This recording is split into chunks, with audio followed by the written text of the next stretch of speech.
Alors l'hypodème, c'est une découverte relativement récente. C'est une pathologie qui est à la liste de l'OMS depuis seulement quelques années. Le lipodème, c'est quoi? Ça touche quasiment que les femmes qui ont une espèce de cylindre au niveau de la jambe, en aspect esthétique, avec l'absence de relief au niveau de la cheville. C'est en réalité une forme de graisse particulière, qui a une densité particulière, et cette forme de graisse qui est toujours héréditaire et douloureuse. En particulier à la palpation, quand on comprime la peau, mais ça fait très mal.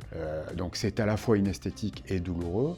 On a considéré pendant longtemps que ça n'était qu'esthétique. Comme c'est héréditaire, on dit aux femmes qui se plaignent de ça qu'elles sont comme leur maman, qu'il n'y a pas grand-chose à faire. On ne trouve pas de pathologie veineuse quand on fait un examen des veines, parce que les veines peuvent fonctionner normalement. Pour l'instant, il n'y a pas de solution. Les patientes étaient dans une impasse thérapeutique et il y avait une errance diagnostique. Elles ne trouvaient pas de traitement adéquat. Aujourd'hui, on a des techniques qui fonctionnent, en particulier des liposuctions un peu particulières, parce que de plus en plus, on pense qu'une fois qu'on a retiré cette graisse, elle ne revient pas. Et donc les femmes peuvent être soulagées et améliorées d'un point de vue esthétique de façon pérenne. Donc il y a de vraies solutions pour toutes ces femmes qui souffrent de lipœdème. Donc quand on a un lipœdème, on doit quand même faire un bilan, aller consulter pour voir si on peut pas quand même réduire son poids, pour améliorer la sensation au niveau de ses jambes, et puis faire un bilan veineux pour voir s'il n'y a pas une pathologie veineuse qui est un peu masquée par le lipœdème et qui permettrait là aussi d'améliorer le ressenti de ces patientes. Donc il y a des solutions, mais il faut vraiment prendre en considération cette pathologie qui pendant très très longtemps a été